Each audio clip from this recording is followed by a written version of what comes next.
Hello नमस्कार good morning मेरे दोस्तों। आज से क्लासेस में आपका स्वागत है। हम कक्षा 10 के राजस्थान अध्ययन की बुक को पढ़ रहे थे। उसमें हमने राजस्थान के दुर्ग वाला टॉपिक शुरू किया था और हमने कुछ दुर्ग पढ़ लिए थे। आज भी हम कुछ दुर्ग पढ़ेंगे आज की क्लास के अंदर। सबसे पहले हम तारागढ़ दुर्ग के बारे में पढ़ेंगे। तारागढ़ कहाँ पर है? अजमेर में है। इसका निर्माण किसने करवाया? तो इसका निर्माण अजयपाल ने करवाया। अजयपाल ये कर्नल टोड के अनुसार है। तो अजयपाल या फिर नाम क्या मिलता है इनका? अजयराज। अजयराज ने करवाया। कब करवाया?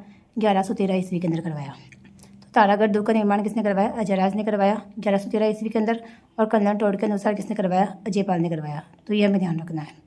और तारागढ़ दुर्ग के उपनाम क्या मिलते हैं? तो इनके उपनाम मिलते हैं अजयमेरू दुर्ग बोलते हैं इसे अपन एक, इसे गढ़ बेतली बोलते हैं, अरावली का अरमान कहते हैं क्योंकि ये अरावली की पहाड़ी पर बना हुआ है इसलिए इसे अरावली का अरमान कहते हैं। राजपूताने की कुंजी कहते हैं। राजस्थान का नाका बोलते हैं अजमेर को, तो इसलिए इस तारागढ़ को भी बोल सकते हैं अपन राजस्थान का नाका। और दूसरा जिब्राल्टर, इन दुनिया का दूसरा जिब्राल्टर भी कहते हैं इसको, और राजस्थान का जिब्राल्टर भी बोलते हैं अपन। तो ये सब इनमें सबसे इंपॉर्टेंट तो ये वाला है अजयमेरू और गढ़ बेतली। और ये दूसरा दुनिया का दूसरा जिब्राल्टर किसको कहा गया है? तारागढ़ दुर्ग को अजमेर वाले को कहा गया है। और यहाँ पर शाहजहाँ के शासनकाल में बिठलदास गौड़ यहाँ का दुर्गाध्यक्ष था। यानी शाहजहाँ के काल में इसका दुर्गाध्यक्ष कौन था? तो बिठलदास गौड़ था। और इनके नाम पर ही इसको क्या कहते थे? देखो, बिठलदास गौड़, बिठल तो बीटली, तो इनके नाम पे ना गढ़ बेतली नाम पड़ा। ऐसा कहा जाता है, मान्यता है कि इनके नाम पे क्या पड़ा? गढ़ बेतली दुर्ग इसका नाम पड़ा। और ये भी है कि इन्होंने इसका पुनर्निर्माण करवाया था तारागढ़ दुर्ग का, इसलिए भी इसे अपन क्या बोलते हैं? गढ़ बेतली दुर्ग बोलते हैं। तो ये हमें ध्यान रखना है। और इस पर राजस्थान में सबसे ज़्यादा देसी आक्रमण हुए हैं। यानी ये बीच में था ये दुर्ग, इसलिए सबसे ज़्यादा देसी आक्रमण किस दुर्ग पर हुए थे? तो तारागढ़ दुर्ग पर हुए थे। और इसका नाम तारागढ़ नाम कैसे पड़ा? तो पृथ्वीराज सिसोदिया की रानी थी ताराबाई, तो उन्हीं के नाम पर इनका नाम क्या पड़ा था? तारागढ़ नाम पड़ा था। तो पृथ्वीराज सिसोदिया की रानी ताराबाई के नाम पर इसका नाम क्या पड़ा? तारागढ़ पड़ा। और दुनिया का दूसरा जिब्राल्टर किसने कहा था? तो विलियम बेंटिक ने कहा था। यानी भारत के गवर्नर जनरल विलियम बेंटिक ने कब कहा था? 1832 के अंदर। 1832 में इन्होंने तारागढ़ दुर्ग को देखा और उन्होंने बोला कि ओ, ये दुनिया का दूसरा जिब्राल्टर है। तो दूसरा जिब्राल्टर किसने बोला था? विलियम बेंटिक ने बोला था। तो ये हमें ध्यान रखना है। और इस दुर्ग में क्या क्या बने हुए हैं? तो इस दुर्ग में मीरान साहब की दरगाह बनी हुई है। मीरान साहब की दरगाह, घोड़े की मजार, रूठी रानी की छतरी, चश्मा ए नूर झरना, ये चश्मा ए नूर झरना, नाना साहब का झालरा, ये झालरा भी, ये भी झरने ही है, चश्मा ए नूर, नाना साहब का झालरा, शीशा खां की गुफा है यहाँ पर, और हिंजड़े की मजार है। तो देखो, हिंजड़े और घोड़े की मजार किस दुर्ग के अंदर है? तो हमें ध्यान रखना तारागढ़ दुर्ग के अंदर है। और पृथ्वीराज चौहान का स्मारक भी बना हुआ है यहाँ पर। तो पृथ्वीराज चौहान का स्मारक भी कहाँ बना हुआ है? इस तारागढ़ दुर्ग के अंदर ही है। इसमें देखो, चश्मा ए नूर और नाना साहब का झालरा, ये क्या है? ये दोनों झरने हैं। तो ये हमें ध्यान रखना है। और इस दुर्ग में 14 बुर्जें हैं, जिनमें से कुछ बुर्जों के नाम दे रखे हैं। कौन कौन सी है? एक तो है अपने घूंघट, एक है घुगड़ी। तो घूंघट, घुगड़ी, फूटी, बांद्रा, इमली, खिड़की, फतेह बुर्जें प्रमुख है। यानी 14 बुर्जें हैं। 14 में से प्रमुख बुर्जें कौन कौन सी है? घूंघट, ये घुगड़ी, फूटी, बांद्रा, इमली, खिड़की, फतेह, ये इनकी प्रमुख। अब कभी क्वेश्चन आ जाए कि भाई घूंघट, घुगड़ी, फूटी, बांद्रा, इमली आदि क्या है? तो ये अजमेर के तारागढ़ दुर्ग की क्या है? बुर्जें हैं। तो ये हमें ध्यान रखना है। और मालदेव की रूठी रानी तारागढ़ दुर्ग में रही थी। तो मालदेव की जो रूठी रानी थी उमादेव भी कौन से दुर्ग में रही थी? तारागढ़ दुर्ग के अंदर रही थी। ये हमें ध्यान रखना है। और दारा शिकोह, जो कि औरंगजेब के भाई थे, दारा शिकोह ने भी इस दुर्ग में क्या ली थी? शरण ली थी। तो दारा शिकोह ने इस दुर्ग में शरण ली थी। और विलियम बेंटिक ने इस किले को आरोग्य सदन या फिर सेनेटोरियम में बदल दिया था। ये विलियम बेंटिक, जिसने इसको दूसरा जिब्राल्टर कहा था, इसने इस दुर्ग को किसने बदल दिया था? आरोग्य सदन, यानी जिस सेनेटोरियम के अंदर क्या कर दिया था? बदल दिया था। तो ये हमने तारागढ़ दुर्ग को कंप्लीट कर लिया है। नेक्स्ट पढ़ेंगे तारागढ़ का किला बूंदी वाला, यानी बूंदी का तारागढ़। एक तारागढ़ अजमेर के अंदर है, एक तारागढ़ कहाँ पर है? बूंदी में है। तो हमें ध्यान रखना TAB। टी से देखो, TAB से अपन याद रख सकते, TAB। टी से तारागढ़, ए अजमेर और बूंदी दोनों के अंदर तारागढ़ दुर्ग है। ये हमें ध्यान रखना है।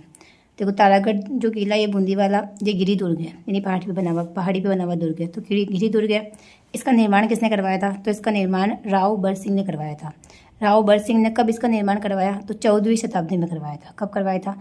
14वीं शताब्दी के अंदर बर सिंह ने तारागढ़ किले का निर्माण करवाया था।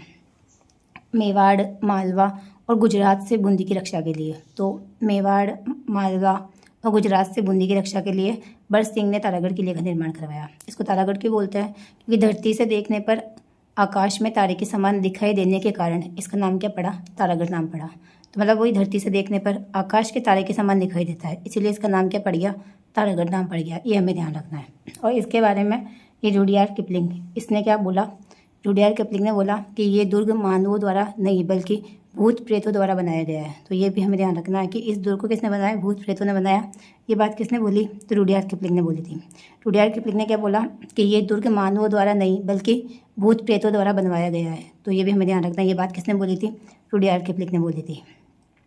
और देखो वीर विनोद के अनुसार क्या है कि वीर विनोद के अनुसार महाराणा क्षेत्र सिंह या जयते सिंह बोलते हैं, तो महाराणा क्षेत्र सिंह बूंदी विजय करने के प्रयास में मारे गए थे। तो महाराणा जो क्षेत्र सिंह है ये बूंदी विजय करने के प्रयास में मारे गए थे। फिर इनका पुत्र था राणा लाखा, इसने भी बूंदी को जीतने का बहुत प्रयास किया है। मतलब देखो राणा लाखा है, ये काफ़ी प्रयत्नों के बाद भी बूंदी पर अधिकार न कर सके। मतलब इन्होंने भी देखो महाराणा क्षेत्र सिंह ने भी बूंदी विजय करने का प्रयास किया, उसमें ये मारे गए थे। उसके बाद उनका पुत्र था, उसने कहा कि मैं भी बूंदी को विजय करूँगा।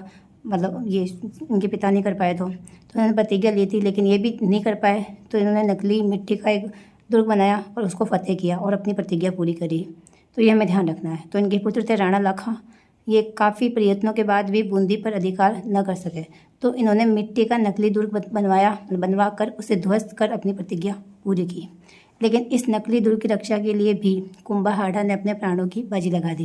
यानी इस नकली दुर्ग को विजय करने में भी राणा लाखा ने किससे लड़ा था? ये कुंभाहाड़ा से लड़े थे। और कुंभाहाड़ा ने अपने इस रक्षा के लिए अपनी प्राणों की क्या लगा दी थी? बाजी लगा दी थी। तो ये हमें ध्यान रखना कि इस नकली दुर्ग के रक्षा के लिए किसने अपने प्राणों की बाजी लगाई थी? तो कुंभाहाड़ा ने लगाई थी। तो ये हमें ध्यान रखना है। इसके बाद इस दुर्ग के अंदर गर्भगुंजन शक्तिशाली तोप रखी हुई है। यानी इस दुर्ग में कौन सी तोप रखी हुई है? गर्भगुंजन। कहाँ रखी हुई है? बूंदी के किले में रखी हुई है। तो देखो इसमें गर्भगुंजन जैसी शक्तिशाली तोप रखी हुई है। कहाँ पे रखी हुई है? तो भीम बुर्ज पर रखी हुई है। ये हमें ध्यान रखना है। इस दुर्ग के अंदर भीम बुर्ज है, उसके ऊपर कौन सी तोप रखी हुई है? गर्भगुंजन तोप रखी हुई है। और इसके अलावा इसमें भवानी तोप और विष्णु तोप भी रखी हुई है, लेकिन इंपॉर्टेंट कौन सी है? गर्भगुंजन तोप है। ये हमें ध्यान रखना है। और इस दुर्ग में निर्माण कार्य क्या क्या है? तो इसमें एक चित्रशाला बनी हुई है, ये हमने पढ़ लिया। चित्रकला के अंदर चित्रशाला बनी हुई है। और इसके अंदर रंग महल, ये भी भित्ति चित्रों के लिए चित्रशाला। और रंग महल रंग विलास महल, यानी रंग महल, ये भी चित्रों के लिए, ये भित्ति चित्रों के लिए प्रसिद्ध है। इसमें 84 खंभों की छतरी, शिकार बुर्ज, फूल सागर, नवल सागर और रानी जी की बावड़ी, ये सारे इंपॉर्टेंट है। देखो 84 खंभों की छतरी कहाँ पर है? बूंदी के अंदर है, हमें ध्यान रखना है। शिकार बुर्ज कहाँ पर है? ये भी बूंदी के अंदर है। फूल सागर और नवल सागर कहाँ पर है? बूंदी में। रानी जी की बावड़ी, ये भी बूंदी के अंदर है। अब देखो ये रतन महल, फूल महल, जीवरखा महल, छत्र महल, अनिरुद्ध महल, दीवाने आम और नौबत खाना, ये भी बूंदी के दुर्ग में बने हुए हैं। और जेम्स टोड ने क्या बोला इसके लिए? जेम्स टोड ने कहा बूंदी के किलों के महल राजस्थान के सर्वश्रेष्ठ महल है। तो जेम्स टोड ने कहा कि बूंदी के किले के जो महल है ना, वो राजस्थान के सर्वश्रेष्ठ महल है। तो ये किसके बारे में कहा था? बूंदी की। किसने कहा था? ये जेम्स टोड ने कहा था। और किसके महलों की बात करी थी इसने? बूंदी के महलों की। तो ये हमें ध्यान रखना बूंदी के बारे में, बूंदी के दुर्ग, इन तारागढ़ दुर्ग के बारे में। अब नेक्स्ट है अजमेर का दूसरा दुर्ग है अकबर का दुर्ग। देखो अजमेर का एक दुर्ग तो तारागढ़ था, दूसरा दुर्ग कौन सा है? अजमेर, अकबर का दुर्ग अजमेर वाला। तो अकबर का दुर्ग या जिसे अपन मेघनाद दुर्ग बोलते हैं, तो ये दूसरा दुर्ग है अजमेर के अंदर। पहला तारागढ़ था, दूसरा ये। इसका निर्माण किसने करवाया? अकबर के दुर्ग का। तो अकबर का दुर्ग है तो अकबर ने निर्माण करवाया। अकबर ने निर्माण करवाया था नागौर दरबार के समय। 1570 में नागौर दरबार था, उस समय निर्माण करवाया था। 1571-72 में इसका निर्माण हुआ था। तो ये हमें ध्यान रखना है। वो 1571-72 लिखा हुआ है, तो इस समय इसका निर्माण हुआ था। और किसने करवाया था? अकबर ने इसका निर्माण करवाया था। इसके उपनाम क्या मिलते हैं अकबर के दुर्ग का? तो अकबर का दौलत खाना, अकबर की मैगजीन या फिर मैगजीन दुर्ग। तो ये हमें ध्यान रखना है, मैगजीन दुर्ग अकबर के दुर्ग को ही बोलते हैं अपन। और राजस्थान का एकमात्र दुर्ग जो मुस्लिम दुर्ग स्थापत्य पद्धति में बना हुआ है, तो वही मुगलों का रास्ता है यहाँ पे। तो मुस्लिम दुर्ग स्थापत्य पद्धति में कौन सा दुर्ग बना हुआ है? अकबर का दुर्ग बना हुआ है। और 1576 के अंदर महाराणा प्रताप के विरुद्ध हल्दी घाटी युद्ध की योजना को अंतिम रूप इसी दुर्ग में दिया गया है। यानी हल्दी घाटी युद्ध की योजना किसके अंदर बनी थी? इस मैगजीन के दुर्ग में ही बनी थी 1576 के अंदर। तो ये भी हमें ध्यान रखना है। और British Rajput sir Thomas Roe जब भारत आया तो मुग़ल सम्राट जहांगीर से इसी दुर्ग में मिला था। यानी ब्रिटिश राजदूत था सर टॉमस रो जहांगीर से इस मैगजीन के दुर्ग के अंदर ही मुलाकात की थी, नहीं मिला था। तो ये भी हमें ध्यान रखना है। और 1801 के अंदर अंग्रेज़ों ने इस किले पर अधिकार कर लिया और इससे अपना शस्त्रागार यही मैगजीन बना लिया। यानी अंग्रेज़ों का अधिकार हो गया था। कब हुआ था? 1801 के अंदर। तो 1801 के अंदर अंग्रेज़ों ने इस किले पर अधिकार कर लिया और इसे अपना शस्त्रागार या मैगजीन बना लिया। तो ये हमें अकबर के दुर्ग के बारे में ध्यान रखना है। इसके बाद नेक्स्ट है चूरू का किला। चूरू का किला चूरू में ही है। इसका निर्माण किसने करवाया? इसका निर्माण करवाया ठाकुर कुशाल सिंह ने। ठाकुर कुशाल सिंह ने करवाया था। कब करवाया? 1739 ईस्वी के अंदर। कब करवाया? 1739 ईस्वी के अंदर करवाया। और करवाया किसने था? ठाकुर कुशाल सिंह ने करवाया। तो चूरू के किले का निर्माण चूरू का किला कहाँ? चूरू के अंदर ही है। इसका निर्माण किसने करवाया? ठाकुर कुशाल सिंह ने करवाया था 1739 ईस्वी के अंदर। और यहाँ पे 1814 ईस्वी के अंदर, यानी 1814 ईस्वी के अंदर ठाकुर शिव सिंह के समय चांदी के गोले दागे गए थे। यानी चूरू एकमात्र ऐसा किला है जहाँ पर ये बीकानेर ने हमला कर दिया था। तो इन्होंने इनके पास वो कहने शीशा ख़त्म हो गया था। इस वजह से इन्होंने चांदी के गोले बनाए और चांदी के गोले दागे थे। तो कौन सा किला है जिसने चांदी के गोले दागे? चूरू का किला। किसने दगवाए थे? उस समय ठाकुर कौन था वहाँ का? शिव सिंह था। और कब की बात है ये? 1814 ईस्वी की बात है। तो देखो 1814 ईस्वी में बीकानेर सेना ने चूरू दुर्ग को चारों ओर से घेर लिया। घेर कर तोपों से गोलों की बरसात कर दी। जवाब में दुर्ग से भी गोले बरसाए गए। यानी दुर्ग यानी चूरू के किले से भी गोले बरसाए गए। कुछ समय बाद गोले बनाने के लिए शीशा समाप्त हो गया। यानी गोले शीशे से बन रहे थे तो शीशा समाप्त हो गया। तो सेठ साहूकारों और जन सामान्य ने चांदी लाकर ठाकुर के सामने रख दी। यानी सब ने क्या कि चांदी, सब लोगों ने आगे सेठ साहूकार और जन सामान्य थे वो सब चांदी लेके आ गए।